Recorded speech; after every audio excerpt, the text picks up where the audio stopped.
माननीयादिदर्शनं शिवरूपं शिवानन्दं गोविन्दमुद्दिश्य सिद्धसद्गुरुपादाब्जं जननी जनकस्तत्थां तत्त्वोपदेशकर्तारं नत्वा पुरस्सरम् या देवी सर्वभूतेषु श्रद्धारूपेण संस्थिता नमस्तस्यै नमस्तस्यै नमस्तस्यै नमो नमः।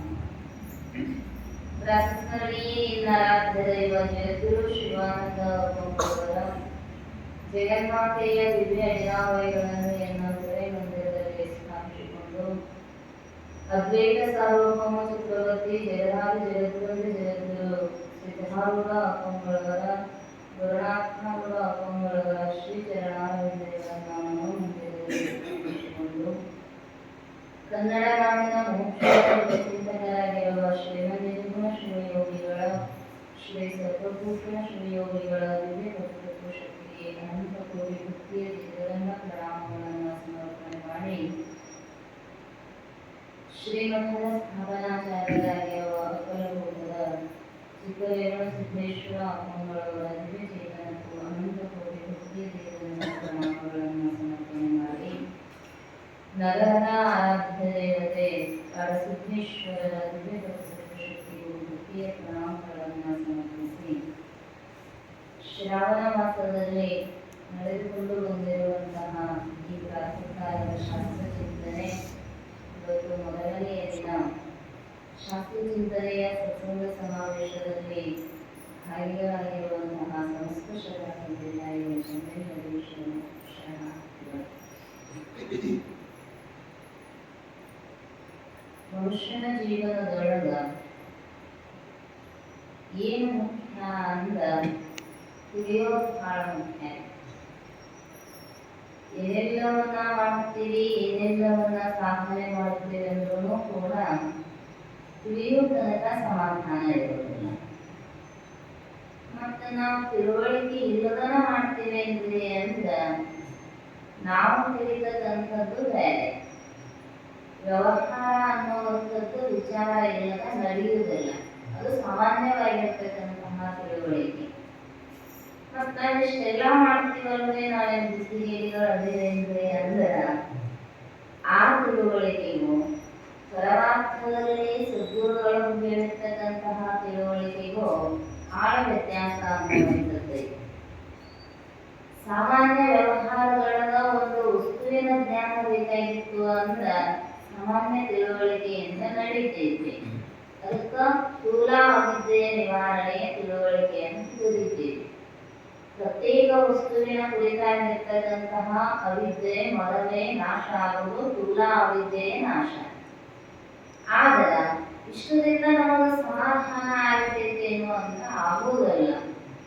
ನಮ್ಮ ಸ್ವರೂಪವನ್ನ ಮರೆಮಾಚಿ ನಮ್ಮೆಲ್ಲರ ದುಃಖಕ್ಕೆ ಕಾರಣ ಆಗಿರ್ತಕ್ಕಂಥದ್ದು ಮೂಲ ಅವಿದ್ಯೆ ಅಂದ್ರೆ ಅಜ್ಞಾನ. ಆ ಮೂಲ ಅವಿದ್ಯೆಯನ್ನ ಕಳ್ಕೋಬೇಕಾಗಿತ್ತು ಅಂದ್ರ ನಮ್ಗೆ ಏನು ಬೇಕು ಅಂದ್ರೆ ಶಾಸ್ತ್ರ ಚಿಂತನೆ ಎನ್ನುವಂಥದ್ದು ಬೇಕು. ಆ ಶಾಸ್ತ್ರಕ್ಕ ಲಕ್ಷಣ ಬರೀತಾರ ಲಕ್ಷಣಕಾರರು. ಹಿತಶಾಸ್ತ್ರಕಂ ಶಾಸ್ತ್ರಂ ಅಂದ್ರೆ ಶಾಸ್ತ್ರ ಅಂದ್ರೆ ನಾವು ಲೋಕಾರೂಢಿಯೊಳಗೆ ಬಳಸ್ತಕ್ಕಂಥದ್ದಲ್ಲ. ಹೇಳೋದು ಶಾಸ್ತ್ರದಲ್ಲಿ ತಿನ್ನೋದು ಬದಲಿನೇ ಇದೆ. ಅದು ಸಾಮಾನ್ಯವಾಗಿ ವ್ಯವಹಾರಿಕದೊಳಗೆ ಬಳಸ್ತಕ್ಕಂಥದ್ದು. ಆದ್ರ ಹಿತವಾಗಿರ್ತಕ್ಕಂಥದ್ದನ್ನ ಶಾಸನ ಮಾಡತಕ್ಕಂಥದ್ದು ಶಾಸ್ತ್ರ. ಹಿತ ಯಾವುದು ಅಹಿತ ಯಾವುದು ಅನ್ನುವಂಥದ್ದು ನಮಗೆ ಗೊತ್ತಾಗಬೇಕಾಗಿತ್ತು ಅಂದ್ರ ಶಾಸ್ತ್ರಕ್ಕನ ಮೊರೆ ಹೋಗಬೇಕು. ಹಿತವಿದು ಅಹಿತವೆಂಬುದನ್ನು ಅರಿಯದೆ ಹೇಳಿದ್ರಲ್ಲ. ನಿನಗೆ ಸುಖ ಬೇಕಾಗಿತ್ತು ಅಂದ್ರ ಒಳಿತು ಯಾವುದು ಕೆಡುಕು ಯಾವುದು ಅನ್ನುವಂಥದ್ದನ್ನ ತಿಳಿಸ್ತೈತಿ. ನಮ್ಮ ಶಾಸಕಾಂಗಗಳ ಒಂದಿಷ್ಟು ಶಾಸನಗಳದಾವ. ಕಾರ್ಯಾಂಗ, ನ್ಯಾಯಾಂಗ, ಶಾಸಕಾಂಗ. ಈ ಶಾಸಕಾಂಗಗಳಗ ಹಿಂಗ ಮಾಡಬೇಕು ಅನ್ನುವಂಥದ್ದು ಶಾಸನ ಐತಿ. ಅದನ್ನ ಬಿಟ್ಟು ಬೇರೆ ದಾರಿ ತುಳಿದಿದೆ ಅಂದ್ರೆ ಅಪರಾಧ ಆಗ್ತೈತಿ. ಅವಾಗ ನ್ಯಾಯಾಂಗದನ್ನ ನ್ಯಾಯವನ್ನ ಕೈಗೆತ್ತಿಕೊಳ್ತೈತಿ. ಹಂಗ ಇಲ್ಲೇ ಮನುಷ್ಯನ ಮನಸ್ಸಿನ ತಾಪವನ್ನ ಕಡಿಮೆ ಮಾಡಿ ತನ್ನ ಸುಸ್ವರೂಪದ ಆನಂದದೊಳಗ ನೆಲೆ ನಿಲ್ಲಿಸುವಂತಹ ಶಾಸನವನ್ನ ಮಾಡತಕ್ಕಂಥದ್ದು ಶಾಸ್ತ್ರ. ಹಿತಕಥನಂ ಶಾಸ್ತ್ರಂ. ಹಿತವಾದದ್ದನ್ನೇ ಶಾಸ್ತ್ರ ಬೋಧಿಸುತ್ತೈತೆ ಹೊರತು ಬೇರೆ ಏನನ್ನೂ ಬೋಧನೆ ಮಾಡೋದಲ್ಲ. ಅದಕ್ಕಂತ ತಿಳ್ಕೊಂಡನ ಶ್ರೀಮನ್ ನಿಜಮನ ಶಿವಯೋಗಿಗಳು ಕೊಳ್ಳೇಗಾಲ ಪ್ರಾಂತ್ಯದ ಮಾಂಡಲಿಕ ಅರಸರಾದರೂ ಕೂಡ ಅದರೊಳಗೆ ಸುಖ ಸಿಗಲಿಲ್ಲ ಅವರಿಗೆ. ಗುರುಗಳನ್ನ ಕೇಳಿದೆ, ನಾ ಎಷ್ಟೆಲ್ಲ ಮಂಡಲಗಳನ್ನ ಜಯಿಸಿದೆ, ಏನೆಲ್ಲ ಸಾಮ್ರಾಜ್ಯವನ್ನ ವಿಸ್ತಾರ ಮಾಡಿದೆ, ಆದ್ರೂ ಸಮಾಧಾನ ಯಾಕೆ ಸಿಗುವಂತೆ? ಗುರುಗಳು ಹೇಳಿದರಂತ, ನಿಜಮನ ನೀನು ಶಸ್ತ್ರವನ್ನ ಹಿಡ್ಕೊಂಡು ಈ ಜನ್ಮ ಅಲ್ಲ, ಇನ್ನು ಎಷ್ಟು ಜನ ಹಿಡ್ಕೊಂಡು ಹೋರಾಡಿದ್ರು ನಿನಗೂ ಶಾಂತಿ ಸಿಗುವುದಿಲ್ಲ, ನಿನ್ನ ಪ್ರಜೆಗಳಿಗೂ ಶಾಂತಿ ಸಿಗುವುದಿಲ್ಲ. ಮತ್ತು ಹಾಗಾದ್ರೆ ಏನು ಮಾಡೋದ್ರಿ ಅಂದರು.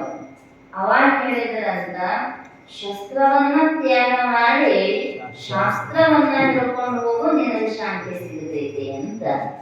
ಅದಕ್ಕವರು ಈ ತಮ್ಮ ಮಾಂಡಲಿಕತ್ವವನ್ನ ತ್ಯಾಗ ಮಾಡಿ ಶಂಭುಲಿಂಗನ ಬೆಟ್ಟಕ್ಕೆ ಹೋಗಿ ಶಂಭುಲಿಂಗನನ್ನೇ ಎದುರಿಟ್ಟುಕೊಂಡು, ಅಂದ್ರೆ ಅವರನ್ನೇ ಸಾಕ್ಷೀಕರಿಸಿಕೊಂಡು ಶಸ್ತ್ರಾಸ್ತ್ರಗಳ ರಚನೆಯನ್ನ ಮಾಡಿದರು.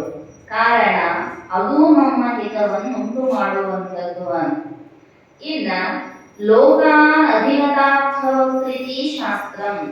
ಲೋಕಾನ್ ಅಧಿಗತ ಅರ್ಥಾನ್ ವಕ್ತ ಇತಿ.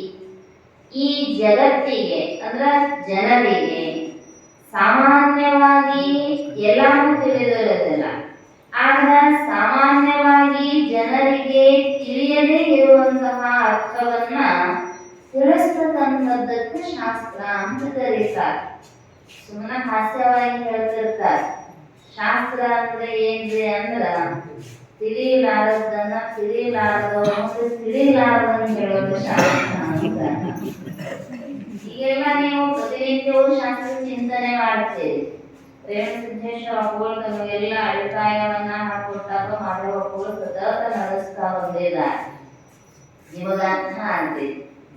ಆದ್ರೆ ನಿಜಗುಣದ ಶಾಸ್ತ್ರವನ್ನ ಬೇರೆ ಯಾರ ಮುಂದರ ಒಯ್ದಿಟ್ರ ಏನ್ಬಿಟ್ರೆ ಹಂಗ ಹೇಳ್ತಾರೆ, ಏನ್ ತಿಳಿದಿದ್ದಾಗ ಅವ್ರಿಗೆ ತಿಳಿದಿಲ್ಲ, ನಮ್ಗೆ ತಿಳಿಸಿ ಹೇಳ್ತಾವ ಅಂತ. ಇದು ಶಾಸ್ತ್ರ ಅಲ್ಲ. ಅದಕ್ಕ ಅವ್ರ ಲಕ್ಷಣ ಬರೋದು ಲೋಕಾನ್ ಅಧಿಗತಾರ್ಥ ಅರ್ಥ ವಕ್ರಃ ಇತಿ. ಅಂದ್ರ ಅವರಿಗೆ ತಿಳಿಯದೇ ಇರುವಂಥದ್ದನ್ನ ತಿಳಿಯುವಂಗ ಹೇಳ್ತಕ್ಕಂಥದ್ದು. ಅದಕ್ಕ ಸಿದ್ಧಾರೂಢಪ್ಪವರಾಗಲಿ ಶಿವಾನಂದಪ್ಪವರಾಗಲಿ ಅತ್ಯಂತ ಸರಳವಾಗಿ ನಿಜಗುಣ ಶಾಸ್ತ್ರ ಕಬ್ಬಿನ ಕಡಲೆಯಂತೆ ಅಂತ ಬಹಳ ಮಂದಿ ಹೇಳ್ತೇವೆ. ಅದು ಸತ್ಯವೂ ಕೂಡ. ಆ ಕಬ್ಬಿನ ಕಡಲೆಯನ್ನ ಅರಗಿಸುವಂತಹ ಸಾಮರ್ಥ್ಯ ರೂಪವಾಗಿರ್ತಕ್ಕಂತಹ ಉಪ್ಪಿನ ಹಲ್ಲು ತಯಾರು ಮಾಡಿದವರು ಯಾರು ಅಂದ್ರೆ ಸಿದ್ಧಾರೂಢರು ಶಿವಾನಂದಪ್ಪರು. ಅದಕ್ಕೆ ಹೇಳಿದ್ರು ಅವರು ತಿಳಿಯುವಂಗ ಎಷ್ಟೇ ನಡೀಲಿ ನಮಗೆ ತಿಳಿದ್ರನ ಅರ್ಥಕ್ಕೈತಲ್ರಿ. ಅರ್ಥ ಆದ ಮನಸ್ಸಲ್ಲೇ ನಿಲ್ಲುತ್ತೆ.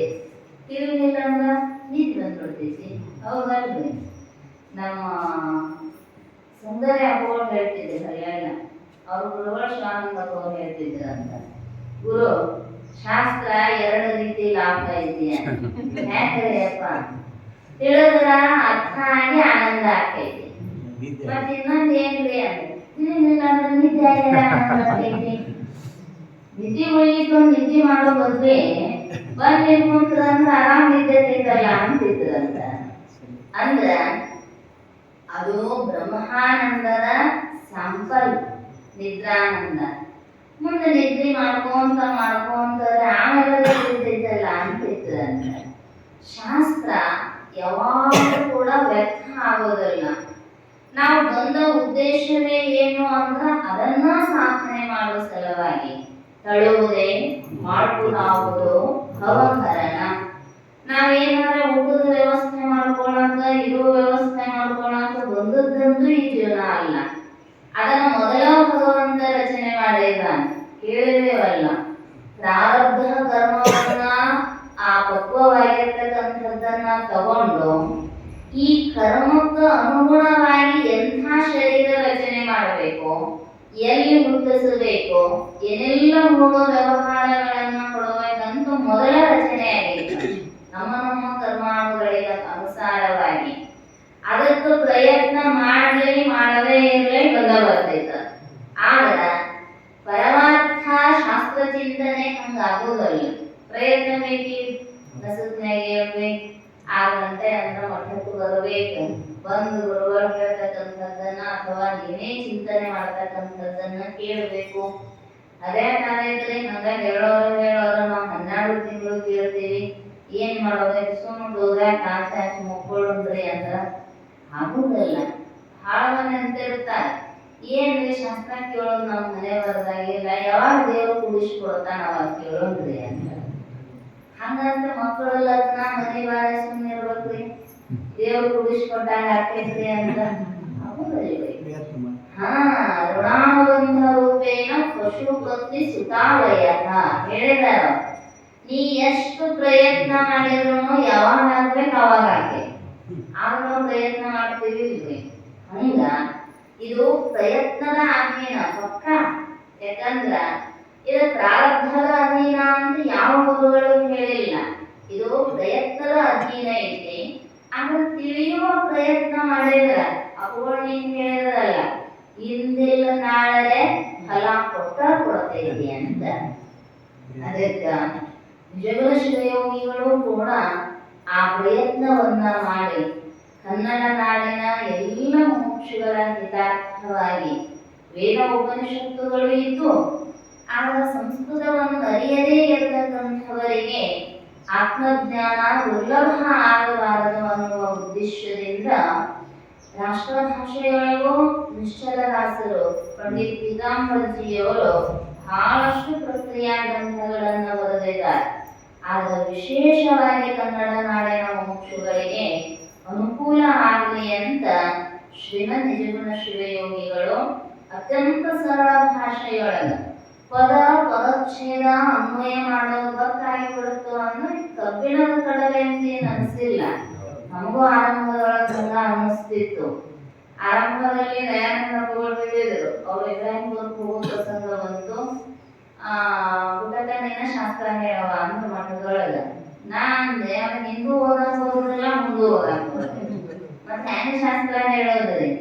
ಇದೇನ್ ಆಗ್ಲಾರದ್ರಿ. ಯಾಕಂದ್ರ ನಂದೀಶ್ವರ ಅಪ್ಪಗಳ ಮುಖದಿಂದ ಶಾಸ್ತ್ರ ಕೇಳಿದವ್ರು ಕಾಣುದದ ನಮ್ಮ ಮಠದೊಳಗ. ಮತ್ತೆ ಎಲ್ಲರ ತಪ್ಪಿದ್ರ ಏನ್ ಮಾಡೋ ಶಾಸ್ತ್ರ ಅಂತಾರೋ, ಹೆಂಗ್ ಮಾಡೋದು? ಆಗೋದಿಲ್ಬೇಕ. ನಾನಂದ್ರೆ ಏನಿಲ್ಲವ, ಪದಚ್ಛೇದ ಅನ್ವಯ ಸ್ವಲ್ಪ ಇದನ್ನ ಮಾಡ್ಕೊಂತ ಹೋಗಿಬಿಡು, ಅರ್ಥನ ಆಗತೈತಿ, ಶಾಸ್ತ್ರನು ನಡೀತೈತಿ ಅಂತಂದ್ರು. ಆಯ್ತು ಅಂತ ಶಿವಾನಂದರ ಮ್ಯಾಲ ಹಾಗೆ ಆ ಶ್ರೀಮಠದ ಒಂದು ವೈಶಿಷ್ಟ್ಯ ಏನು ಅಂದ್ರ, ಸ್ವತಃ ಶಿವಾನಂದ ಅವುಗಳೇ ಶಾಸ್ತ್ರ ನಡೆಸಿರ್ತಕ್ಕಂತಹ ಸ್ಥಾನದ ಅಲ್ಲಿ ಜ್ಞಾನದೇವ ಹೆಂಗ ಪೂರ್ಣ ಮುಖದಿಂದ ವೇದ ನಡೆಸಿದ್ನೋ ಹಾಗೆ ಎಂಥವ್ರಿದ್ರು ಕೂಡ ಅವರ ಸ್ಥಾನದೊಳಗೆ, ಅದಕ್ಕೆ ಹೇಳಿದ್ರು ಸ್ಥಾನ ಮಹಿಮಾ ದೊಡ್ಡದಿರ್ತೈತಿ ಅಂತ. ಕೈವಲ್ಯ ಪದ್ಧತಿನೇ ಪ್ರಾರಂಭ ಮಾಡಿತ್ತು. ಸುಮ್ಮನೆ ಹಿಡ್ಕೊಂಡು ಓದಾಕ ಪ್ರಾರಂಭ ಮಾಡಿರ್ತಕ್ಕಂಥವರು ಇವತ್ತು ಹೆಂಗ ಆಗ್ತೈತಿ ಅಂದ್ರ ಶಿವಾನಂದರ ಆಶೀರ್ವಾದ, ಅವರೇ ಕುಂತು ಒಳಗೆ ಕುಂತು ನುಡಿಸ್ತಕ್ಕಂಥದ್ದು. ಇಷ್ಟು ಅದ್ಭುತವಾಗಿರ್ತಕ್ಕಂತಹ ಶಾಸ್ತ್ರ. ಅದರೊಳಗೆ ಮೊದಲು ಪ್ರಯತ್ನ ಮಾಡಿ ಪ್ರವೇಶ ಆಗಬೇಕು. ನಾವು ಪ್ರವೇಶ ಆಗಿದ್ವಿ ಅಂದ್ರ ತಾನೇ ಸದ್ಗುರುನಾಥ ಕೈ ಹಿಡಿದು ಕರ್ಕೊಂಡು ಹೋಗ್ತಾರೆ. ಜಗತ್ತಿನೊಳಗ ಬಹಳ ಮಂದಿ ಕಥೆ ಕಾದಂಬರಿಗಳೊಳಗ ಪ್ರವೇಶ ಆಗ್ತಾರೆ. ಆ ಕಾದಂಬರಿಗಳ ವೈಶಿಷ್ಟ್ಯ ಏನಿರ್ತೈತಿ ಅಂದ್ರ, ಒಮ್ಮೆ ಓದಾಕ ಶುರು ಮಾಡಿದ್ರು ಅಂದ್ರ ಮುಗಿಯುತನ ಬಿಡ್ಕೊಡೋದಿಲ್ಲ. ಹಂಗ ಆಧ್ಯಾತ್ಮಿಕ ಸಾಧಕರುಗಳಿಗೆ ಈ ಶಾಸ್ತ್ರಗಳನ್ನು ಒಂದು ಹಂಗಾಗಬೇಕು ಅಂತ ಹೇಳ್ತಿದ್ರು ಅವುಗಳು. ಅಂಥ ನಿಜಗುಣ ಶಿವಯೋಗಿಗಳ ಅತ್ಯಂತ ಸರಳ ಗ್ರಂಥ ಕೈವಲ್ಯ ಪದ್ಧತಿ. ಸುಲಿದ ಬಾಳೆಯ ಹಣ್ಣಿನಂದರಿ, ಕಳೆದ ಉಷ್ಣದ ಹಾವಿನಂದರಿ. ಇದು ಹೆಂಗೈತಿ ಅಂದ್ರ, ಬಾಳೆಹಣ್ಣು ತಿನ್ನಾಕ ನಮಗೆ ತ್ರಾಸ ಆಗೈತ್ರಿ ಅಂತಿಲ್ಲ, ಸಿಪ್ಪಿ ಸುಲದ ಕೈಯಾಗ ಕೊಟ್ಟು ಬಿಟ್ಟ.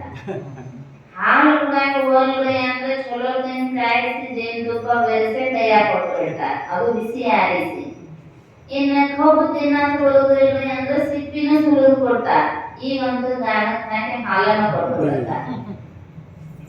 ಇಷ್ಟು ಆಗುದಿಲ್ರಿ ಅಂದ್ರೆ ಅದೇ ಹೇಳಿದ್ರು, ಸುಲಲಿತವಾಗಿಹ ಕನ್ನಡದ ನುಡಿಯಲ್ಲಿ ತನ್ನ ಮೋಕ್ಷವ ಗಳಿಸಿಕೊಂಡರೆ ಸಾಲದೆ ಸಂಸ್ಕೃತದಲ್ಲಿ ಇನ್ನೇನು. ಹಂಗಂತೂ ನಿಜಗುಣರು ಸಂಸ್ಕೃತವನ್ನ ವಿರೋಧ ಮಾಡಿದ್ರು ಅಂತಲ್ಲ, ಸಂಸ್ಕೃತ ಬಾರದೇ ಇರತಕ್ಕಂಥವರಿಗೆ ಇದು ಸಂಸ್ಕೃತದಲ್ಲಿಯೇ ಉಪದೇಶ ಮಾಡಿರ್ತಕ್ಕಂಥದ್ದನ್ನ ತಿಳಿಸ್ತಾ ಇದ್ದಾರ ಅಂತ ಸಪಭೂಷಣ ಶಿವಯೋಗಿಗಳು ಅಲ್ಲಿ ಮಹಲಿಂಗರಂಗರು ಅನುಭವಾಮೃತದೊಳಗ ತಿಳಿಸ್ತಾ ಬಂದಿದ್ದಾರೆ. ಅಂಥ ಒಂದು ಶಾಸ್ತ್ರದೊಳಗ ಹೆಂಗ ರಚನಾ ಮಾಡಿದ್ರು ಅನ್ನೋದನ್ನ ತಾವು ಕೇಳಿದ್ದೇವೆ. ಶಂಭುಲಿಂಗನನ್ನೇ ಎದುರಿಟ್ಟುಕೊಂಡು ನೀನೊಲಿದಾಲಿಸೋ ಶಂಭುಲಿಂಗವೇ. ಯಾರನ್ನೇ ಸಾಕ್ಷಿಯಾಗಿ ಇಟ್ಕೊಂಡು ಕೆಲಸ ಮಾಡಿದ್ದೇವೆ ಅಂದ್ರೆ ಆ ಕಡೆ ಈ ಕಡೆ ಹೊರತೈತೆ ಮಂದಿ ಅನ್ನೋದಲ್ವೇ. ದೇವಿ ಪುರಾಣದೊಳಗ ಒಮ್ಮೆ ಶುಂಭನಿಗೆ ಜಯ ಅಂತಿದ್ರಂತ, ಒಮ್ಮೆ ದೇವಿಗೆ ಜಯ ಅಂತಿದ್ರಂತ. ದೇವತೆಗಳೇ ಮತ್ತೇನು ಸಾಮಾನ್ಯರು ಯಾಕಡೆ ಹೊಕ್ಕ ಹೇಳಕ್ ಕೊಡುದಿಲ್ರಿ, ಎಲೆಕ್ಷನ್ ಟೈಮ್ನಾಗ ಗೊತ್ತೈತಿ ಅವ್ರು ಹೇಳ್ರಿ. ಹಂಗ ಮಂದಿ ಮುಂದೆ ಇಟ್ಕೊಂಡ್ ಏನಾರ ಬರಕ್ ಹತ್ತಿದ್ವಿ ಅಂದ್ರ ಅಲ್ಲಿ ಆದಾಗ ಏನ್ ನೋಡ್ರಿ, ಇಲ್ಲಿದಾಗೈತಿ ಲಕ್ಷಣ ಅಲ್ಲಿಂದ ಅಲಕ್ಷ್ಯ ಮಾಡಿಬಿಡುತ್ತಾರ. ಒಬ್ಬ ಪ್ರಸಿದ್ಧ ಚಿತ್ರಕಾರ ಬುದ್ಧನ ಚಿತ್ರ ಬರೆಯಕತ್ತಿದ್ದ. ಮಕ್ಕಳ ತನ್ನ ಕೈಯೊಳಗ ಶಿಷ್ಯರಿರ್ತಾರಲ್ಲ, ಅವನ್ ಕರ್ಕೊಂಡ್ ನಿಂತು ಹೇಳಿದ, ತಮ್ಮ ನಾ ಬರೀತಿರ್ತನ ಎಲ್ಲರೇ ಏನಾರ ಆದ್ರ ಹೇಳ್ಬಿಡಿ ಕಲ್ಲಿಂದ ಆಗೈತ್ರಿ ಅಂತ. ಆಯ್ತು, ಅವ್ರು ಚಿತ್ರ ಬರೆಯಕತ್ತಿದ್ರು, ಅದ್ಭುತ ಚಿತ್ರಕಾರರು ಬರೆಯಕತ್ತಿದ್ರು. ಆ ಮೊದಲು ಹುಡುಗಂತಿದ್ದ ಮೂವ್ ಒಂದಿದ್ದ ಸ್ಪಟ್ ಹಾಕ್ರಿ, ಕಣ್ಣೊಂದಿದ್ದ ಯಾಶ್ ಹಾಕ್ರಿ, ಗಲ್ ಬಾಳ ದಪ್ಪ ಆಗೋರಿ, ಬೆನ್ನು ಗೂಣ ಐತ್ರಿ. ಎಷ್ಟೊಂದು 1000 ಚಿತ್ರ ಬರೆದ್ರು ಸಮಾಧಾನ ಆಗಲಿಲ್ಲ. ಬರೋದು ಮಸಿ ಖಾಲಿ ಆಯ್ತು. ತಮ್ಮ ಒಂದಿದ್ದ ಮಸಿ ತಗೊಂಡು ಬಾ ಅಂದ್ರ ಆ ಹುಡುಗ ಮಸಿ ತಗೊಂಡು ಹಳ್ಳಿ ಬರ್ಬೋದು, ಚಿತ್ರ ಮುಗಿದಿತ್ತಂತ ಬುದ್ಧನೇ ಗೆದ್ದು ಬರ್ತಾನೇನೋ ಅನ್ನುವಷ್ಟು ಅದ್ಭುತ ಚಿತ್ರ.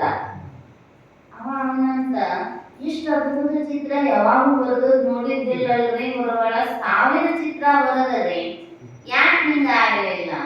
ಅವಾಗ ಗುರುಗಳು ಹೇಳಿದ್ರಂತ, ತಮ್ಮ ನೀನ್ ನೋಡಿಸಿ ಅನ್ನುವ ಭಾವ ನಮ್ಮೊಳಗಿತ್ತು, ಲಕ್ಷ್ಯ ಪೂರ್ಣ ಚಿತ್ರದೊಳಗೆ ಇರಲಿಲ್ಲ. ಅದರ ಸಲುವಾಗಿ ಅದೆಲ್ಲ ವಿಚಿತ್ರ ಆಗಿ ಹೋಗಿತ್ತು. ನೀನ್ ಹೋಗಿದ್ದೆಲ್ಲ ನಾವು ಒಬ್ಬನೇ ಇದ್ದೆ, ಅದಕ್ಕೆ ಬುದ್ಧ ಇಷ್ಟು ಅದ್ಭುತವಾಗಿ ಮೂಡಿ ಬಂದಾನ. ಹಂಗ ದೇವರನ್ನ ಎದುರು ಇಟ್ಟುಕೊಂಡು ನಾವು ಕೆಲಸ ಮಾಡಿದ್ವಿ ಅಂದ್ರ ನಮಗೆ ಯಶಸ್ಸು ಸಿದ್ಧಿಸ್ತೈತಿ ಅಂತ. ಅದಕ್ಕೆ ಶುಂಭಲಿಂಗನನ್ನೇ ಆಧಾರವಾಗಿ ಇಟ್ಟುಕೊಂಡು ಶಾಸ್ತ್ರಗಳ ರಚನೆ ಮಾಡಿದರು. ನಾವೀಗ ಸಿದ್ಧಾಂತ ಕೊಡ್ತೀವಲ್ಲ, ಎಲ್ಲಿ ಏನಾಗೈತಿ ಲೋಪದೋಷಗಳು ಅಥವಾ ಯಾರಾದರೂ ಅನುಭಾವಿಗಳ ಕಡೆಗೆ ಕೊಡ್ತಾರೆ ಗ್ರಂಥವನ್ನ, ಸ್ವಲ್ಪ ಏನಾರ ವ್ಯತ್ಯಾಸ ಆಗಿದ್ರೆ ಹೇಳ್ರಿ ಅಂತ. ಹಂಗ ಯಾರ ಕೈಯಾಗ ಕೊಡ್ಲಿಲ್ಲ. ನಿಜಗೂ ಒಂದ್ 6 ಕಾಲಿನ ನೆರವು ಕಟ್ಟಿದ್ರು. ಕಟ್ಟೆ ಪ್ರತಿ ಗ್ರಂಥ ಮುಗಿದ ಮ್ಯಾಲ ಆ ನೆರವಿನ ಮ್ಯಾಲ ಇರೋದು. ಅವಾಗ ಅವ್ರು ಪ್ರಾರ್ಥನೆ ಮಾಡ್ತಿದ್ರ, ಇದರೊಳಗ ಏನಾದ್ರೂ ದೋಷಗಳ ಎರಡೇ ಇದ್ರ ಒಂದು ಆ ನೆರವಿನ ಕಾಲ ಹರಿದು ಕೆಳಗೆ ಬೀಳ್ತಿತ್ತ. ಅದ್ರ ಮೇಲೆ ತಿಳ್ಕೊತಿದ್ರು ಇದು ನಿರ್ದೋಷ ಗ್ರಂಥ ಅಂತ. ಈಗ 6 ಶಾಸ್ತ್ರಗಳನ್ನ ಬರದೆ ಇಟ್ಟ ಮೇಲೆ 6 ಕಾಲಗಳ ಮುರಿದ್ರು ನೆರವು ಹರಿದು ಕೆಳಗೆ ಬಿದ್ದಿದ್ದಿಲ್ಲ ಅಂತ. ಅದಕ್ಕೆ ಅವಾಗ ಅವನಿಗೆ ಅನ್ನಿಸ್ತು ಇದು ನಿರ್ದೋಷ ಗ್ರಂಥಗಳು ಅಂತ. ಶಂಭುಲಿಂಗನೇ ಇದಕ್ಕ ಏನ ಒಂದು ವಂದನೆಯನ್ನ ಕೊಟ್ಟಿರ್ತಕ್ಕಂಥದ್ದು. ಅದಕ್ಕೆ ಹೇಳಿದವರು ಅಲ್ಲಿ ಆರಂಭದಲ್ಲಿ ಸದ್ಗುರು ರೂಪನಾಗಿರ್ತಕ್ಕಂತಹ ಶಂಭುಲಿಂಗನನ್ನೇ ಪ್ರಾರ್ಥನೆ ಮಾಡಿ ಕೈವಲ್ಯ ಪದ್ಧತಿಯನ್ನ, ಯಾಕಂದ್ರೆ ಶ್ರೀಕಾರದಿಂದ ಸ್ವರೂಪಾತ್ಮಕ ಮಂಗಲವನ್ನ ಮಾಡಿ ಶ್ರೀ ಗುರು ವಚನೋಪದೇಶವನ್ನಾಲಿಸಿದಾಗಳ್ ಅಬುದು ನರರಿಗೆ ಮುಕುತಿ. ಈ ಕೈವಲ್ಯ ಪದ್ಧತಿಗೆ ಹೆಸರು ಯಾಕಿಟ್ರು ಅಂದ್ರ ಕೇವಲಸ್ಯ ಭಾವಃ ಕೈವಲ್ಯ. ಕೈವಲ್ಯ ಅಂದ್ರ ಮತ್ತೀಗ ಕೊನೆ ಯಾತ್ರೆಯೊಳಗ 4 ಮಂದಿ ಚಾಲಕರು ತಗೊಂಡು ಹೋಗ್ತಾರಲ್ಲ, ಅದಕ್ಕೂ ಕೈವಲ್ಯನ ಅಂತಾರಿಲ್ರಿ. ನಮ್ಮ ನಾಗಲಿಂಗಜ್ಜ ಕೈವಲ್ಯ ಮೇಲೆ ತಗೊಂಡ್ ಅಡ್ಡಾಡ ಆ ಕೈವಲ್ಯ ಬೇರೆ, ಅದು ಮುಕ್ತಿಯ ಧಾಮ ಹೌದು, ಈ ಶರೀರದಿಂದ ಬಿಡುಗಡೆ ಅಷ್ಟ. ಇನ್ನೊಂದು ಶರೀರ ಬರ್ತಿದ್ದಂತಿಲ್ಲ. ಇಲ್ಲಿ ಕೇವಲಸ್ಯ ಭಾವ, ಇನ್ನೊಂದು ಭಾವದ ಕಡೆಗೆ ಬೆಳಂಗನೆ ಇಲ್ಲ. ಅದು ಬೇಕು ಇದು ಬೇಕು, ಹಂಗಾದ್ರ ಹಿಂಗಾದ್ರ ಏನೇನು ಭಾವಗಳ ವ್ಯತ್ಯಾಸ ಆಗೋದಲ್ಲ. ಭಾವಾತೀತಂ ತ್ರಿಗುಣರಹಿತಂ. ಆ ಸ್ಥಿತಿಯೊಳಗ ನಿಲ್ಲಿಸ್ತಕ್ಕಂತಹ ಪದ್ಧತಿ ಅಂದ್ರ ಮಾರ್ಗ. ಯಾವ್ದಾದ್ರೂ ಊರಿಗೆ ಹೋಗಬೇಕಾದ್ರೆ ಒಂದಿಷ್ಟು ಸಾಧನೆಗಳನ್ನ ಹಿಡ್ಕೊಂಡು ಹೆಂಗ ಹೋಗುತ್ತೇವೋ ಹಂಗ ಮೋಕ್ಷವನ್ನ ಮುಟ್ಟಬೇಕಾಗಿತ್ತು, ಗುರಿಯನ್ನ ತಲುಪಬೇಕಾಗಿತ್ತು ಅಂದ್ರ ಇವೆಲ್ಲ ಮಾರ್ಗಗಳು, ಪಂಚ ಮೆಟ್ಟಿಲುಗಳನ್ನ ಇಟ್ಟೇದ. ಶಿವಕಾರುಣ್ಯ ಸ್ಥಳ, ಜೀವ ಸಂಬೋಧನಾ ಸ್ಥಳ, ನೀತಿ ಕ್ರಿಯಾಚರ್ಯ ಸ್ಥಳ, ಯೋಗ ಪ್ರತಿಪಾದನಾ ಸ್ಥಳ, ಜ್ಞಾನ ಪ್ರತಿಪಾದನಾ ಸ್ಥಳ. ಯಾಕಂದ್ರ ನಮಗ ಮೊದಲು ಬೇಕಾಗಿರ್ತಕ್ಕಂಥದ್ದು ಭಗವಂತನ ಕರುಣೆ. ಈಶನ ಕೃಪೆಯಾಗದ ಹೊರತಾಗಿ ನಮಗೆ ಏನೇನು ಮಾಡಕ್ಕಾಗುವುದಿಲ್ಲ. ಹೇಳ್ತಾರಲ್ಲ, ತೇನ ವಿನ ತೃಣಮಪಿ ನ ಚಲತಿ. ಒಂದು ಹುಲ್ಲು ಗಡ್ಡಿಯೂ ಕೂಡ ಭಗವಂತನ ಅನುಜ್ಞೆ ಇಲ್ಲದ ಅಳಗಾಡೋದಿಲ್ಲ. ಅದಕ್ಕೆ ಹೇಳಿದ್ರು, ಮನುಷ್ಯತ್ವಂ ಮುಮುಕ್ಷುತ್ವಂ ಮಹಾಜನ ಸಂಶ್ರಯ ಏತತ್ರಯಂ ಸುದುರ್ಲಭಂ ದೈವಾನುಗ್ರಹ ಹೇತುಕಂ. ದೇವರ ಅನುಗ್ರಹ ಕಾರಣ ಇಲ್ಲದ ಹೊರತಾಗಿ ಮನುಷ್ಯ ಜನ್ಮ ಬರೋದು ದುರ್ಲಭ. ಮನುಷ್ಯನಾಗಿ ಹುಟ್ಟಿದರೂ ತಿಳಿಬೇಕು ಅನ್ನುವ ಭಾವ ಬರೋದು ಬಹಳ ದುರ್ಲಭ. ತಿಳಿಬೇಕನ್ನುವ ಭಾವ ಬಂದರೂ ಗುರುಗಳು ಸಿಗುವ ಗುರುಪ್ರೀತಿ. ಈ ಎಲ್ಲ ಸಾಧನೆಗಳ ನಮಗೆ ಸಿಕ್ಕಾವಂದ್ರ ದೇವರ ಅನುಗ್ರಹ ಆಗೈತಿ ಅಂತ. ಅದಕ್ಕೆ ಅವರ ಆರಂಭದಲ್ಲಿ ಶಿವನ ಕರುಣೆಯನ್ನ ಪಡೆಯುವ ಸಲುವಾಗಿ ಪ್ರಾರ್ಥನೆಯನ್ನ ಮಾಡ್ತಾ ಇದ್ದಾರೆ. ಒಂದಿಷ್ಟು ಶಿವನ ಬಗ್ಗೆ, ಶಿವೆಯ ಬಗ್ಗೆ ಪ್ರಾರ್ಥನೆಯನ್ನ ಮಾಡಿ ಆ ಭಗವಂತನನ್ನ ಕುರಿತು ಬೇಡೋದು ಒಂದ, ನನಗ ಸುಖವನ್ನ ಕೊಡು. ಹಂಗಂತ ಯಾವುದೇ ಲೌಕಿಕ ಸುಖವನ್ನ ಬಯಸಲಿಲ್ಲ. ಎರಡನೆಯ ಸ್ಥಳದೊಳಗ ಜೀವನನ್ನ ಕುರಿತಾಗಿ ಮೋಹವನ್ನ ಬಿಡುವ ಸಲುವಾಗಿ ಒಂದಿಷ್ಟು ಉಪದೇಶ ಮಾಡಿದ. ಬಂದದ್ದ ಕಾರಣ ದುಃಖ ಎದರಿಂದ ಅಂದ್ರೆ ಮೋಹದಿಂದ, ಜೀವಭಾವದಿಂದ, ನಾನು ನನ್ನದು ಅನ್ನುವಂತಹ ವ್ಯಾಮೋಹ ಬುದ್ಧಿಯಿಂದ. ಅದಕ್ಕೆ ಹೇಳಿದ್ರು, ಹೇ ಜೀವನೇ, ನೀನು ಸುಖವನ್ನ ಅನುಭವಿಸಬೇಕಾಗಿತ್ತಂದ್ರೆ ಒಂದಿಷ್ಟು ಮೋಹ ಬಿಡು ಅಂದ್ರು. ಇದಾದ ಬಳಿಕ ನೀತಿ ಕ್ರಿಯಾಚರ್ಯ ಸ್ಥಳ 3 ಪಾದಗಳದಾವ. ನೀತಿ ಪಾದ, ಕ್ರಿಯಾಪಾದ, ಚರ್ಯಪಾದ. ನೀತಿಯನ್ನ ಹಿಂಗ ಇರಬೇಕು ಅಂತ, ಮತ್ತ ಹಂಗ ಕೇಳ್ಕೊಂತ ಹೋದ್ರ ಆಗ್ತೈತೇನ್ರಿ ಅಂದ್ರ ಆಗೋದಿಲ್ಲ. ಏನ್ ಮಾಡ್ಬೇಕ್ರಿ? ಕ್ರಿಯೆಯೊಳಗ ಬರ್ಬೇಕ. ಕ್ರಿಯಾ ಆನಂತರದೊಳಗ ಚರ್ಯ ಅಂದ್ರ ಅದರಂತೆ ಆಚರಣೆ ಅನ್ನುವಂಥದ್ದು. ಹೇಳಿದ್ರಲ್ಲ, ಪಿಡಿದ ನಿಯಮವನ್ನು ಬಿಡದ ಅತಿ ಛಲವನ್ನು ಬೇಡುವೆನಭವ. ನಮ್ಮದನ್ನ ಆಚರಣೆ ಏನಿರ್ತೈತಿ? ಸದಾಚರಣೆ. ಮತ್ತ ಹಂಗಂತ ದಿನ ಹೊತ್ತು ಮನೆಗೆ ಹೋಗುವ ಆಚರಣೆ ಇದ್ರೆ ನಮ್ಮದು ಅದನ್ನು ಬಿಡುವುದಿಲ್ವೇ? ಹಂಗಿಲ್ಲ. ಆ ನೀತಿಯ ಮಾರ್ಗದೊಳಗೆ ಏನನ್ನ ಉಪದೇಶ ಮಾಡಿದಾರೋ ಅದನ್ನ ಉಸಿರಿರುವವರೆಗೂ ಕೂಡ ಬಿಡುವಂಗಿಲ್ಲ. ನೀತಿ ಕ್ರಿಯಾಚರ್ಯ, ಯೋಗ ಪ್ರತಿಪಾದನಾ ಸ್ಥಳ. ನಮಗೆ ಬೇಕಾಗಿರ್ತಕ್ಕಂಥದ್ದು ಈ ಮೊದಲಿನ 3 ಭಾಗಗಳನ್ನ ಮಲದೋಷದ ನಿವೃತ್ತಿಗೆ ಹೇಳಿದ. ನಮಗೊಂದಿಷ್ಟು ದೋಷಗಳ, ಮಲದೋಷ, ವಿಕ್ಷೇಪ ದೋಷ, ಆವರಣ ದೋಷ. ಈ ಮಲ ಅಂದ್ರ ಪಾಪಕಾನ ಮಲಹೈ. ಅನೇಕ ಜನ್ಮಗಳಿಂದ ಮಾಡ್ಕೊಂತ ಹೆಂಗ ಪಣತಿ ಜಿಗಿ ಒಂದು 4 ತಲೆಮಾರಿನಿಂದ ಹತ್ತಿದ್ದಲ್ಲ, ಹಂಗ ಇದಕ್ಕೆ ಜಿಗಿ ಮನಸ್ಸಿಗೆ ಇಲ್ಲಿ ಬಿಡ್ರಿ, ಈಗ ಒಂದ್ 4 ದಿನ ಅದು ಸ್ವಚ್ಛ ಮಾಡ್ಕೋಬಹುದು ಇಲ್ಲ. ಕಾಮಾರಿಗಳಿಗೆ ತನುವನೇಕವನಿಗೆ ಭವಭವಂಗಳಲ್ಲಿ 84 ಲಕ್ಷ ಜೀವರಾಶಿಯಲ್ಲಿ ಏನೇನು ಮಾಡಿರಲ್ಲ ಅಷ್ಟು ದೋಷ ಇದ್ದದ. ವಾಸನೆಗಳು ಹಂಗ ಉಳಿದಿಲ್ಲ. ಅರ್ಥ ಸಂಪನ್ನಾಗದ ಕೇಳಿದ್ರು, ವಾಸನೆ ಏನು ಏಕಮುಖಿಯೇ, ನೀನು ಏನು ಹತ್ಕೊಂಡವಲ್ಲ ರಾಣಿ, ಒಂದಾಯ್ತಂತ ತಿಳ್ಕೊಂಡೇನು ಅಂದ್ರು.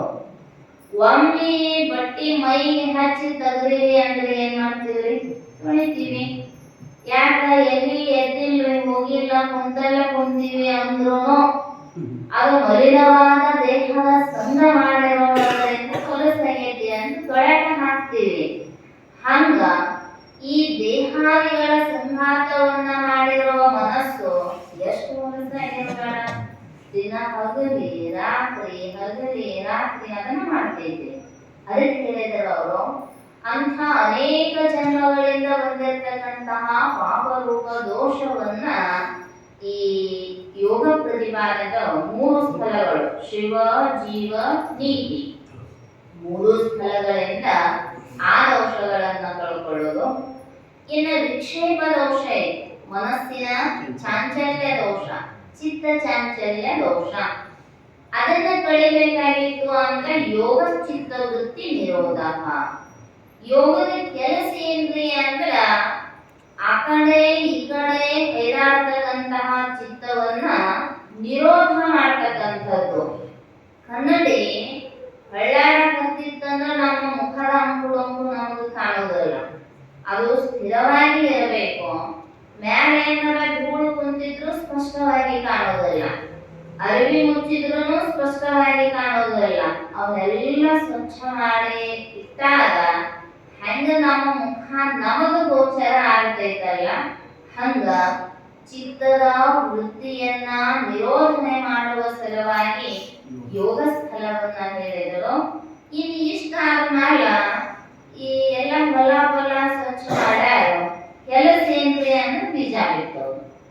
ಹಂಗ ಜ್ಞಾನ ಪ್ರತಿಪಾದನಾ ಸ್ಥಳದೊಳಗ ಕೇವಲ ಜ್ಞಾನವನ್ನ ಉಪದೇಶ ಮಾಡಿ ಆವರಣ ದೋಷವನ್ನ ಕಳಿತಕ್ಕಂಥದ್ದು. ವಿಚಾರ ಸಾಗರದೊಳಗ ಅಧಿಕಾರಿ ಯಾರು ಅಂತ ಕೇಳಿದಾಗ ಅದನ್ನ ಹೇಳಿದಾರ, ಮಲ ವಿಕ್ಷೇಪ ಜಾತೇನಹಿ ಕಿಂತು ಏಕ ಅಜ್ಞಾನ. ವೈಚವ ಸಾಧನ ಅಲ್ಲೇ ಸಾಧನ ಚತುಷ್ಟಯ ಸಂಪನ್ನನಾಗಿರ್ತಕ್ಕಂತಹ ಬುದ್ಧಿವಂತನೇ ಅಧಿಕಾರಿ. 2 ಕಳ್ಕೊಂಡಿರ್ಬೇಕ, ಮಲ ವಿಕ್ಷೇಪ ದೋಷಗಳು ಹೋಗಿರಬೇಕು, ಕಿಂತು ಏಕ ಅಜ್ಞಾನ, ಒಂದು ಅಜ್ಞಾನ ಉಳ್ಕೊಂಡಿರ್ಬೇಕಂತ. ಮತ್ತ ಅವನಿಗೆ ಅಜ್ಞಾನ ಇರಲಿಲ್ಲ ಅಂದ್ರೆ ಗುರುವಿನ ಹತ್ರ ಹೋಗುವ ಅವಶ್ಯಕತೆ ಏನಿದೆ, ಶಾಸ್ತ್ರ ಗ್ರಂಥಗಳನ್ನ ಹಿಡಿಯುವ ಅವಶ್ಯಕತೆ ಏನೈತಿ. ಅದಕ್ಕೆ ಅಜ್ಞಾನ ದೋಷ ಕಳೆಯುವ ಸಲುವಾಗಿ ಈ ಜ್ಞಾನ ಪ್ರತಿಪಾದನಾ ಸ್ಥಳವನ್ನ ಉಪದೇಶ ಮಾಡಿದ್ದಾರೆ. ಈ ಪಂಚ ಸ್ಥಳತತ್ವಗಳನ್ನ ದೋಷತ್ರಯಗಳ ನಿವಾರಣೆಗೆ ಉಪದೇಶ ಮಾಡಿ ನಮಗ ಒಂದಿಷ್ಟು ಯೋಗ ಸ್ಥಳ ಕಠಿಣ ಅನ್ನಿಸ್ತೈತಿ, ಧ್ಯಾನ ಸ್ಥಳ ಕಠಿಣ ಅನ್ನಿಸ್ತೈತಿ ಅಂದ್ರ ನಮ್ಮ ದಿನನಿತ್ಯದ ಬದುಕಿಗೆ ಅತ್ಯಂತ ಸನಿಹವಾಗಿ ಇರತಕ್ಕಂಥದ್ದು ನೀತಿ ಕ್ರಿಯಾಚರ್ಯ ಸ್ಥಳ. ಅದ ಜ್ಞಾನದ ಅಧಿಕಾರಿಗಳಂತೂ ಎಲ್ಲಾರು ಅದ, ಅವರದಾರು ಇವರದಾರು, ಆ ಜಾತಿಯವರು ಈ ಜಾತಿಯವರು ಏನೂ ಇಲ್ಲ, ಜಾತ್ಯಾದಿ ನಿರ್ಬಂಧವಿಲ್ಲದೆ ಅಂತ ಹೇಳಿದಾರ. ಶುದ್ಧಾಂತಕರಣವಾಗಿ ಅನುಭವ ಸಾರಗಳು ಹೇಳ್ಬಿಟ್ಟಿದ್ದಾರೆ ನಿಜಗಳು. ಯಾವುದೇ ಜಾತಿ ಮತ ಪಂಥ ಸಂಪ್ರದಾಯಗಳ ನಿರ್ಬಂಧವಿಲ್ಲದೆ ಕೇವಲ ಶುದ್ಧಾಂತಕರಣಯುಕ್ತರಾಗಿ ಯಾರು ಬರ್ತಾರೋ ಅವರೆಲ್ಲರಿಗೂ ಕೂಡ ಜ್ಞಾನ ಹೆಂಗೈತಿ ಅಂದ್ರ ಅಂಗೈ ನೆಲ್ಲಿಕಾಯಿಯಂತೆ ಅವಗತವೇ ಐತಿ ಅನ್ನುವಂಥದ್ದನ್ನ. ಅದಕ್ಕೋಸ್ಕರವಾಗಿಯೇ ಸಿದ್ಧಾರೂಢಪ್ಪವ್ರ ಹತ್ರನೂ ಎಷ್ಟೋ ಜನ ಬಂದ್ರು, ಶಿವಾನಂದಪ್ಪವ್ರ ಹತ್ರನೂ ಯಾವ ಜಾತಿ ಭೇದಗಳಿಲ್ಲದ ಎಷ್ಟೋ ಜನ ಬಂದ್ರು. ಯಾರಿಗೂ ನೀ ಯಾವ ಜಾತಿಯವನಪ್ಪ ಅಂತ ಎಂದು ಕೇಳಿಲ್ಲ. ಅದಕ್ಕೆ ಹೇಳಿದರು, ತನ್ನ ಶಿಷ್ಯರ ಗುಣವ ನೋಡದೆ ಮನ್ನಣೆಯ ಕೊಟ್ಟವರ ನೀ ಭವಜಲದಿ ದಾಂಟಿಸಿದ. ಅದು ಗುರುವಿನ ಕರ್ತವ್ಯ. ಅದಕ್ಕೋಸ್ಕರವಾಗಿ ಈ ಕೈವಲ್ಯ ಪದ್ಧತಿ ಆಧಾರಿತವಾಗಿರ್ತಕ್ಕಂತಹ ನೀತಿ ಕ್ರಿಯಾಚರ್ಯ ಸ್ಥಳದ ಒಂದು ಪದ್ಯವನ್ನ ಎಲ್ಲ ಹಿರಿಯರು ಕೂಡ್ಕೊಂಡು ಹೇಳಿದಾರ. ಬಹಳ ಸಲ ಸುಮ್ಮ ಹಂಗ ಸಮಯ ಕಳೆಬಾರದು ಅನ್ನುವ ಉದ್ದೇಶದಿಂದ ಬೆಳಗಿನ ಹಾಗೂ ಸಾಯಂಕಾಲ ಎರಡೂ ವೇಳೆ ಶಿವಾನಂದ ಅಪ್ಪವರು 4 ಹೊತ್ತು ಶಾಸ್ತ್ರ ಹೇಳ್ತಿದ್ರು. ನಮ್ಮ ಯಜಮಾನಪ್ಪಗಳು ಕಲ್ಯಾಣ ಹೇಳ್ತಿರ್ತಾರೆ, ಮರುಮಳೆ ಹೊಡೆದಂಗ ಆಗ್ಬೇಕಂತ ಶಾಸ್ತ್ರ. ಅಂದ್ರೆ ಏನಾಗ್ತೈತ್ರಿ, ಭೂಮಿಗಿಂತ ಆಗ್ತೈತಿ ಮರುಮಳೆ ಹೊಡೆದರ. ಹಂಗ ಶಾಸ್ತ್ರ ಅನ್ನುವಂಥದ್ದು ಸತತ ನಮಗೆ ಅನುಸಂಧಾನಕ್ಕೆ ಬಂತು ಅಂದ್ರ ನಮಗೂ ಆನಂದ ಆಗ್ತೈತಿ ಅಂತ. ಅದಕ್ಕೋಸ್ಕರವಾಗಿ ಅವಾಗಿನಂಗ ನಮಗೆ ಗುರುಸಂತೂ ಇಲ್ಲ, 4 ಹೊತ್ತು ಹೇಳೋರಿಗೂ ಗುರುಸಂತಿಲ್ಲ, ಕೇಳೋರಿಗೂ ಗುರುಸಂತಿಲ್ಲ. ಅದಕ್ಕೋಸ್ಕರವಾಗಿ ಸುಮ್ಮನೆ 2 ಸಮಯರೇ ಅನುಕೂಲ ಆಗಲಿ. ಇನ್ನೂ ಪುಣ್ಯ ಇಲ್ಲಿ 2 ಹೊತ್ತು ನಾವು ಮಠದಾಗ 1 ಹೊತ್ತು ನಡೆಸ್ತೀವಿ. ಯಾಕಂದ್ರೆ ಸ್ಥಿತಿ ಆಗ್ತಿರ್ತಲ್ಲ, ಯಾರು ಬೆಳಗ್ಗೆ ಬರುವುದಿಲ್ಲ, ಮೊಮ್ಮಕ್ಕಳನ್ನ ಶಾಲೆ ಕಳಿಸ್ಬೇಕ್ರಿ, ಮಕ್ಕಳು ಶಾಲೆ ಹೋಗ್ತಾರೆ, ಬರೋದೇ ಇಲ್ಲ. ಸಂಜೆ ಮುಂದೆ ಬರ್ತಾರೋ, ಮತ್ತೆ ಇದ್ದಲ್ಲೇ ಚಿಂತನೆ ಮಾಡೋದು, ಸಾಯಂಕಾಲ ಅಷ್ಟೇ ಗುರು ಸೇವಾ ಮಾಡೋದು. ಬೇರೆ ಬೇರೆ ಮಠದೊಳಗೆ ಶಾಸ್ತ್ರದ ಹೋದಾಗ 2 ಹೊತ್ತು ನಡೆಸ್ತೀವಿ.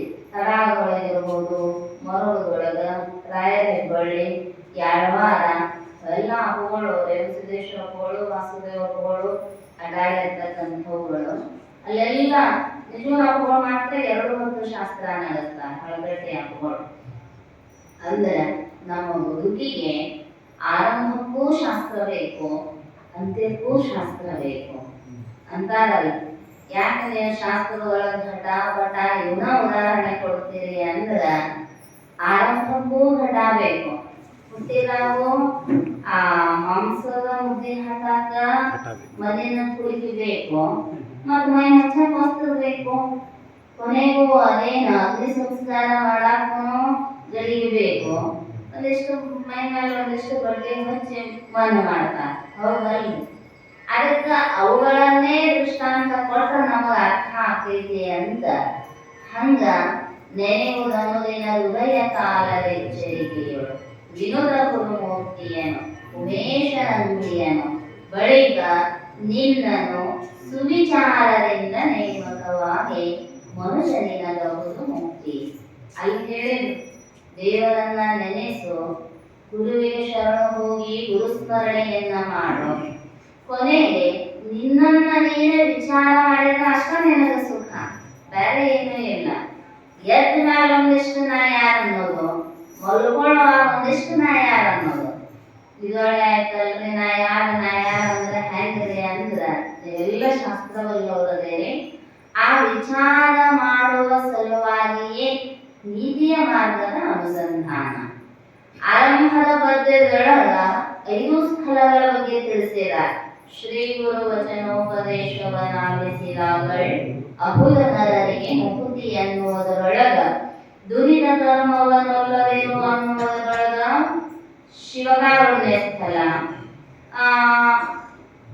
ನಿಂದಿಸಿ ನುಡಿಯದಿರಾರನು ಅನ್ನುವಂಥದ್ರೊಳಗ ಜೀವ ಸಂಬೋಧನಾ ಸ್ಥಳ, ಭವಮಾಲೆಗಲಸು ಅನ್ನುವುದರೊಳಗ ನಿಧಿ ಕ್ರಿಯಾಚಾರ ಸ್ಥಳ, ಬಳಸದೆ ಅದ್ವೈತವನು ಅನ್ನುವುದರೊಳಗ ಯೋಗ ಸ್ಥಳ, ಆರು ನಾನೆಂದು ವಿಚಾರಿಸು ಅನ್ನುವುದರೊಳಗ ಜ್ಞಾನ ಸ್ಥಳ.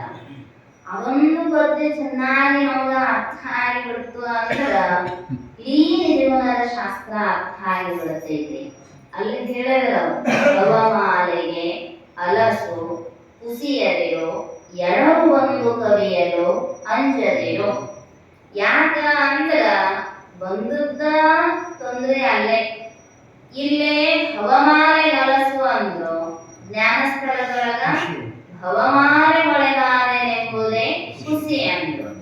ಯಾಕೆ ಹಿಂಗ್ ಉಪದೇಶ ಮಾಡಿದ್ರಿ ಅಂದ್ರ, ಅಧಿಕಾರಿಗಳ ವೇದಕ್ಕನುಸಾರವಾಗಿ ಉಪದೇಶವೂ ಕೂಡ ಭಿನ್ನ ಭಿನ್ನ ಇರ್ತೈತಿ.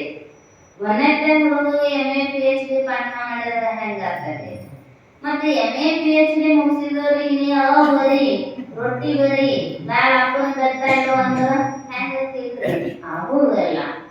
ಆಯಾಯ ಸ್ಥಳಕರ್ತಗಳು ಅಧಿಕಾರಾಂತರ ಭೇದದಿಂದ ಉಪದೇಶ ಮಾಡಿರ್ತಕ್ಕಂಥದ್ದು. ಇಲ್ಲಿ ನೀತಿ ಕ್ರಿಯಾಚಾರ ಸ್ಥಳ ಹೆಂಗೈತಿ ಅಂದ್ರ, ದೆಹಲಿ ದೀಪ ನ್ಯಾಯದಂತೆ ಅಂತ ಒಂದು ದೃಷ್ಟಾಂತ ಬರೀತಾರೆ ಶಾಸ್ತ್ರದೊಳಗ. ದೆಹಲಿ ಅಂದ್ರ ಹೊಸ್ತಲು, ಈ ದೆಹಲಿ ಅಲ್ಲ. ಹೊಸ್ತಿಲು ಮ್ಯಾಲ ದೀಪ ಇಟ್ರ ಆ ಕಡೆಗೂ ಬೆಳಕು ಬೀಳ್ತೈತಿ, ಈ ಕಡೆಗೂ ಬೆಳಕು ಬೀಳ್ತೈತಿ. ಹಂಗ ಮಧ್ಯದ ನೀತಿ ಕ್ರಿಯಾಚರಣೆ ಸ್ಥಳ ಶಿವ ಜೀವ ಸಂಬೋಧನೆಗೂ ಸಂಬಂಧಪಟ್ಟದ್ದು, ಯೋಗ ಜ್ಞಾನಕ್ಕೂ ಕೂಡ ಸಂಬಂಧಪಟ್ಟದ್ದು. ಅದೊಂದನ್ನ ಅರ್ಥೈಸಿಕೊಂಡು ಅನುಸಂಧಾನ ಮಾಡಿದ್ದೀವಿ ಅಂದ್ರ ನಮಗ ದೂರವಿಲ್ಲವೋ ಮುಕುತಿ ದೂರವಿಲ್ಲವೋ. ಪಾರಮಾರ್ಥ ತತ್ವ ಸುಧೆಯ ಸೂರ್ಯಗೊಂಬ ಎದಿಗೆ ಅದೇನು ದೂರವಿಲ್ಲವೋ. ನಮಗ ಅತ್ಯಂತ ಸನ್ನಿಹಿತವೇ ಐತಿ. ಯಾಕಂದ್ರ ಮೋಕ್ಷ ಸ್ವರೂಪವೇ ನಾವು ಅದೀವಿ, ಮುಕ್ತವೇ ಅದೀವಿ. ಇಲ್ಲದನ್ನ ಎಲ್ಲಿಂದರ ಹೋಗಿ ತಗೊಂಡು ಬರಬೇಕ್ರಿ ಅನ್ನುವಂಥದ್ದಿಲ್ಲ. ನಮ್ಮೊಳಗ ನಾವಾಗಿದ್ದು ಬಿಟ್ರೆ ಆನಂದ. ಹೊರಗೆ ಹೊಂಟಿವಂದ್ರ ಗದ್ದಿರ್ತೈತ. ಅದಕ್ಕೆ ನಿಜವಾದ ಶಿವಯೋಗಿಗಳು ನಮ್ಮೊಳಗ ನಮ್ಮನ್ನ ಕರೆದುಕೊಂಡು ಹೋಗುವಂತಹ ಪ್ರಯತ್ನದೊಳಗ ಇಲ್ಲಿ ನೀತಿ ಕ್ರಿಯಾಚಾರ ಸ್ಥಳವನ್ನ ಉಪದೇಶ ಮಾಡ್ತಾ ಇದ್ದಾರ. ನೀತಿ ಅಂದ್ರ ಪಥ ಪ್ರದರ್ಶನಂ, ಅದು ನಮಗೆ ದಾರಿ ತೋರಿಸ್ತೈತಿ. ನೀತಿ ಕ್ರಿಯಾಚಾರ ಸ್ಥಳ ಹಿರಿಯರು ಹೇಳೋದಿಲ್ಲ, ಹತ್ತುಗರಿ ನೀತಿ ಶತಕವನ್ನೇ ಬರದ, ವೈರಾಗ್ಯ ಶತಕ, ಶೃಂಗಾರ ಶತಕ, ನೀತಿ ಶತಕ, ಅಷ್ಟು ಶ್ಲೋಕಗಳ ರಚನೆ ಮಾಡಿದ್ರು. ವಿದುರನೂ ಕೂಡ ನೀತಿಯ ಉಪದೇಶ ಮಾಡಿದ ದುರ್ಯೋಧನನಿಗೆ. ಚಾಣಕ್ಯನೂ ಕೂಡ ನೀತಿಯ ಉಪದೇಶವನ್ನ ಮಾಡಿದ. ಕಾರಣ ಅದು ನಮಗೆ ದಾರಿಯನ್ನ ತೋರಿಸ್ತಕ್ಕಂಥದ್ದು, ಪಥ ಪ್ರದರ್ಶನಂ. ಹಂಗಂತ ಎಲ್ಲಾರು ಹೇಳಿದ ದಾರಿ ಹೋಗಂಗಿಲ್ಲ. ಈ ಗೂಗಲ್ ಐತಲ್ರಿ, ಅದು ದಾರಿ ತೋರಿಸ್ತೈತಿ ನಮಗ. ಎಲ್ಲಿ ಯಾವ ಕಾರಣ ಹೋಗಿ ನಿಲ್ಲಿಸ್ತೈತೋ ಗೊತ್ತಿಲ್ಲ. ನೋಡ್ರಿ, ಒಮ್ಮೆ ದಾರಿಗಂಗೆಲ್ಲ ಹೋಗಿ ನಿಲ್ಲಿಸ್ಬಿಡ್ತಿತ್ತದ ಗೂಗಲ್. ಅದಕ್ಕೆ ಹೇಳಿದ್ರು ಅವರು, ಗೂಗಲ್ ದಾರಿ ತೋರಿಸಿದ ನೀತಿ ಅಲ್ಲ, ಗುರುಗಳ ದಾರಿ ತೋರಿಸಿದ ನೀತಿ ಅಂತ. ಯಾಕೆ ಅವರು ದಾರಿ ತೋರಿಸಿದ ಅದೇನು ಹೋಗಿಲ್ರಿ ಅಲ್ಲಿ. ಎಲ್ಲರೂ ಹೋಗಿದ್ದಂದ್ರೆ ಗೂಗಲ್ ಇಲ್ಲ, ಸುಮ್ಮನೆ ತಂತ್ರಜ್ಞಾನ ಆವಿಷ್ಕಾರ ಹೆಚ್ಚಿಗೆ ಆಗೈತಿ. ಹಿಂಗ ಅಂತ ತನ್ನ ಒಂದು ಸ್ಯಾಟಲೈಟ್ ಮೂಲಕ ತೋರಿಸ್ತಿತ್ತಷ್ಟ. ಆಗ ಗುರುಗಳು ಆ ದಾರಿಯೊಳಗೆ ಹೋಗ್ಯಾರು, ಹೋಗಿ ಮುಟ್ಟಿ ಹಳ್ಳಿ ಬಂದಾರ ಅಂತ ಹೇಳ್ತಾರು. ಇದ ಸರಿಯಾದ ದಾರಿ ಅಂತ. ಹೋಗಿ ಬಂದವರನ್ನ ದಾರಿ ಕೇಳಿದ್ರ ದಾರಿ ತಿಳಿತೈತಿ. ಹೋಗ್ಲಾದ ಇಲ್ಲೇ ಕುಂತ ಹಿಂಗ್ ಹೋದ್ರ ಬರ್ತೈತಿ, ಹಿಂಗ್ ಹೋದ್ರ ಬರ್ತೈತಿ ಅಂದ್ರ ಹೋಗಕ್ ಸಾಧ್ಯ ಐತೇನ್ರಿ? ಆಗುದಲ್ಲ. ಅದಕ್ಕೆ ಹೇಳಿದ್ರು ಅವರು, ಪಥ ಪ್ರದರ್ಶನಂ ನೀತಿ, ನಮಗ ಮಾರ್ಗದರ್ಶನವನ್ನ ಮಾಡ್ತಕ್ಕಂಥದ್ದು. ನ್ಯಾಯಬೋಧಕ ವಾಕ್ಯಂ ನೀತಿ, ಏನ ನ್ಯಾಯ ಐತಲ್ಲ ಅದನ್ನೇ ಉಪದೇಶ ಮಾಡ್ತಕ್ಕಂಥದ್ದು. ಎಂದೂ ಅನ್ಯಾಯವನ್ನ ಉಪದೇಶಿಸುವಂಥದ್ದು ನೀತಿಯ ಕೆಲಸ ಅಲ್ಲ. ರಾಜವಿದ್ಯಾ ನಿಯಂತ್ರ ಶಾಸ್ತ್ರಂ, ಈ ರಾಜವಿದ್ಯಾ ರಾಜಗುಹ್ಯಂ ಪವಿತ್ರಂ ಇದಮುತ್ತಮಂ ಅಂತೇನು ಭಗವಂತ ಹೇಳಿದಾರೋ ಆತ್ಮವಿದ್ಯೆಯನ್ನ, ಅಂಥ ಆತ್ಮವಿದ್ಯೆಯ ನಿಯಂತ್ರಣವನ್ನ ಮಾಡ್ತಕ್ಕಂಥದ್ದು ನೀತಿ ಶಾಸ್ತ್ರ. ಅದು ನಮಗ ನಿಯಂತ್ರಣಕ್ಕೆ ಸಿಗಬೇಕಲ್ಲ.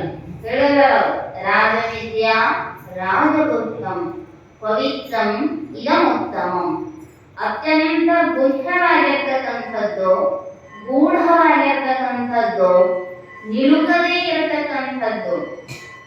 ನಿಜವಂತ ಹೇಳಿದ್ರಲ್ಲ, ಮಾರುವನಗಳಿಂದ ಅತ್ತತ್ತ ನೀರಿದ. ಮತ್ತದ ನೀರೈತಿ ಸಿಗುವುದಿಲ್ವೇ ಅಂದ್ರ ಸಿಗುವಂತಹ ನಿಯಂತ್ರಣವನ್ನ ಮಾಡ್ತಕ್ಕಂಥದ್ದು ನೀತಿಯ ಶಾಸ್ತ್ರ.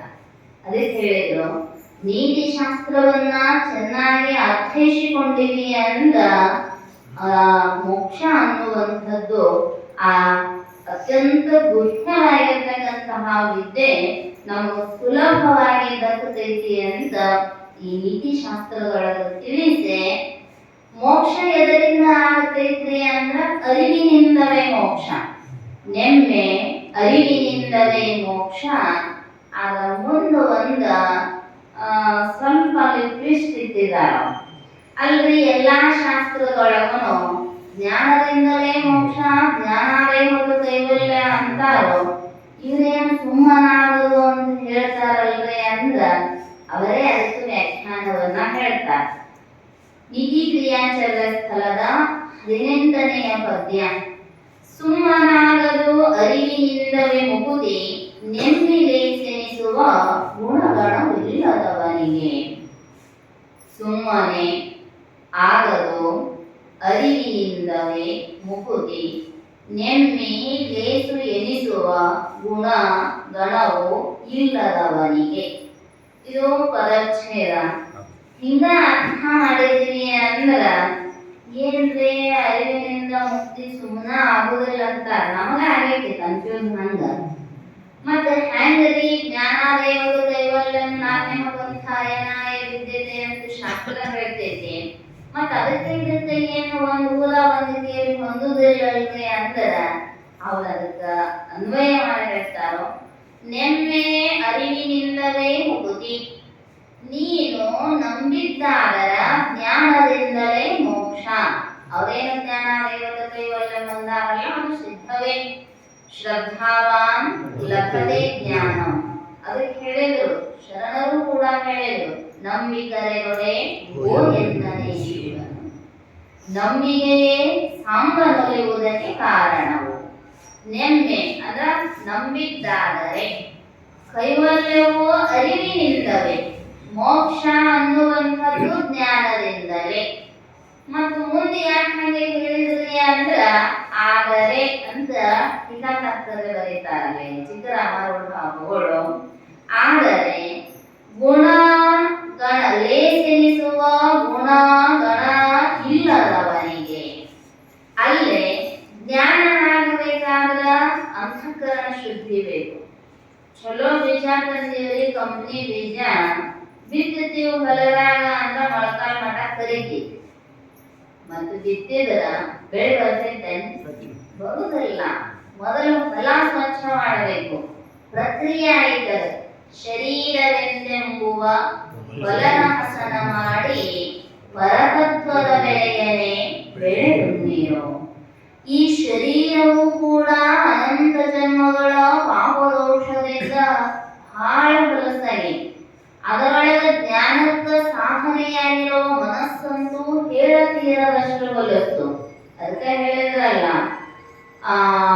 ವಿಷಯದೋಳು ಅತಿ ಚಪಲತೆಯ ಚಿತ್ತವ ತಡೆಯುವುದಾಗದು ತನಗೆ, ಅಗಣಿತ ವಿಷಯದೋಳು ಎಲೆಯಾಡುವ ಅತಿ ಚಪಲತೆಯ ಚಿತ್ತವನು. ಒಂದ್ ಸ್ವಲ್ಪ ಹಿಂದೆ ಬಿಟ್ಟಿವೆ ಅಂದ್ರ ಅಮೆರಿಕಕ್ಕೂ ಹೋಗಿ ಬರ್ತೈತಿ. ಈಗ ಅಷ್ಟೊಂದು ಕೂಡ ಹೋಗಿ ಬಂದಿರ್ತೈತಿ. ನಾವೇ ನೋಡೋದಿಲ್ಲ ಕರೆ, ಹೌದಲ್ರಿ? ಇಲ್ಲಿ ಐತ ನೋಡೋದ ಎಲ್ಲ ಕಡೆ ಹೋಗಿ ಬರ್ತೈತಿ. ಅದಕ್ಕೆ ಹೇಳಿದ್ರು ಅದನ್ನ ಸ್ವಚ್ಛ ಮಾಡಿ ನಿಲ್ಲಿಸಬೇಕಾಗಿತ್ತು ಅಂದ್ರ ಭಗವಂತ ಹೇಳಿದನಲ್ಲ, ಅಭ್ಯಾಸ ವೈರಾಗ್ಯ. ವೈರಾಗ್ಯ ಆಗಬೇಕಾಗಿತ್ತು ಅಂದ್ರ ಸ್ವಚ್ಛ ಮಾಡುವಂತಹ ಕೆಲಸ. ಅದಕ್ಕೆ ಹೇಳಿದ್ರು ಲೇಸೆನಿಸುವ ಗುಣಗಳು ಬಹಳ. ನಮ್ಮ ರಮೇಶಪ್ಪವರು ಹಿರಿಯರು ಹೇಳ್ತಿದ್ರು ಅವುಗಳು ಬಹಳ ದೈವಾಸುರ ಸಂಪದ್ ವಿಭಾಗ ಯೋಗದ ಬಗ್ಗೆನ ಹೇಳ್ಯಾರ್ರಿ ಅಂತ.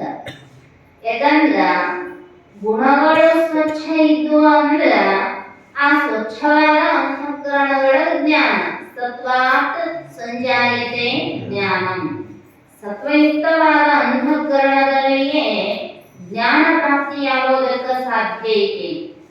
ಅದಕ್ಕೋಸ್ಕರವಾಗಿ ಆ ಹೃದಯವನ್ನ ಶುದ್ಧಿ ಮಾಡತಕ್ಕಂತಹ ಕೆಲಸವನ್ನ ಇಲ್ಲಿ ತಿಳಿಸ್ತಾ, ಉತ್ತಮ ಅಂತ ಹೇಳಿಸಿಕೊಳ್ತಕ್ಕಂತಹ ಗುಣಗಳು ಇಲ್ಲದವನಿಗೆ ಸದ್ಗುಣಗಳು ವಿವೇಕ, ವೈರಾಗ್ಯ, ಸಮಾಧಿ ಮೊದಲಾಗಿರ್ತಕ್ಕಂತಹ ಗುಣಗಳು ಸಮೂಹ ಅಂದ್ರೆ ಒಂದ ಗುಣ ಅಲ್ಲ, ಸಾತ್ವಿಕ ಗುಣಗಳನ್ನ ಬಹಳಷ್ಟು ಹೇಳ್ಯಾರ.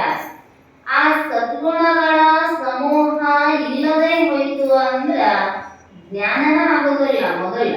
ಮತ್ತಿನ ಮೋಕ್ಷ ಹೆಂಗಾಗ್ತೈತಿ?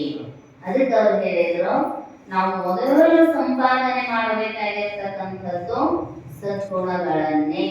ಯಾಕಂದ್ರ ಗುಣವಿರಹಿತನಾಗಿ ಇದ್ದ ಮನುಷ್ಯ ಅಂದ್ರ ಎಲ್ಲಿಯೂ ಒಳಕೊಳ್ಳೋದಿಲ್ಲ. ಇಲ್ಲಿ ಸಲ್ಲುವವನೋ ಅಲ್ಲಿ ಸಲ್ಲುವನು, ಇಲ್ಲಿ ಸಲ್ಲದವನು ಅಲ್ಲಿಯೂ ಸಲ್ಲನು.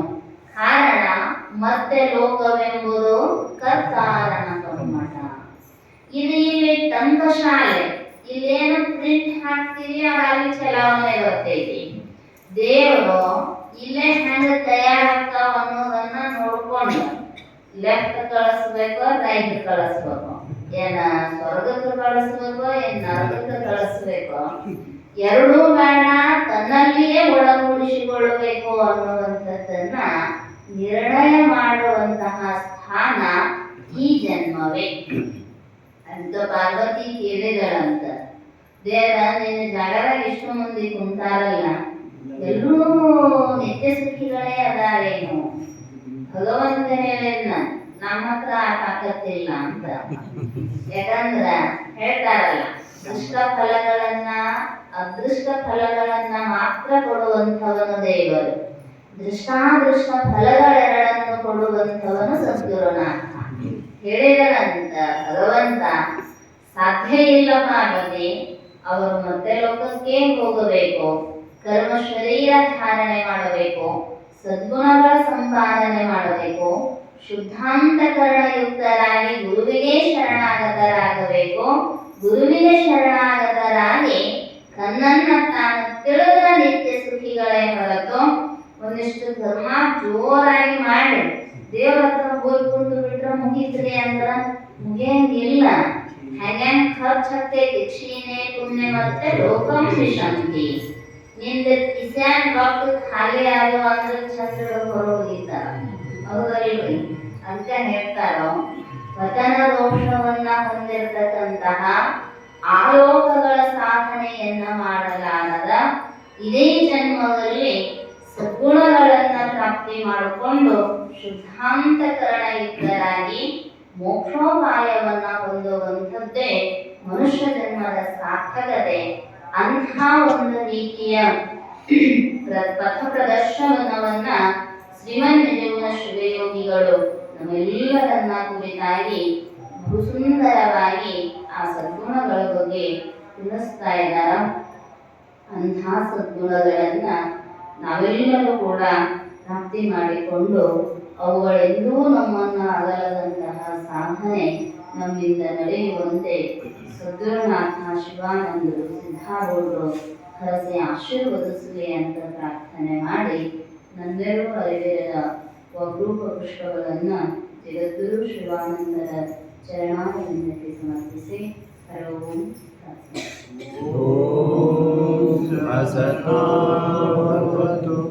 ಸಹನೌ ಭುನಕ್ತು ಸಹ ವೀರ್ಯಂ ಕರವಾವಹೈ ತೇಜಸ್ವಿನಾವಧೀತಮಸ್ತು ಮಾ ವಿದ್ವಿಷಾವಹೈ. ಓಂ ಶಾಂತಿ ಶಾಂತಿ ಶಾಂತಿ. ಸರಿಯಾಗಿ 7 ಗಂಟೆ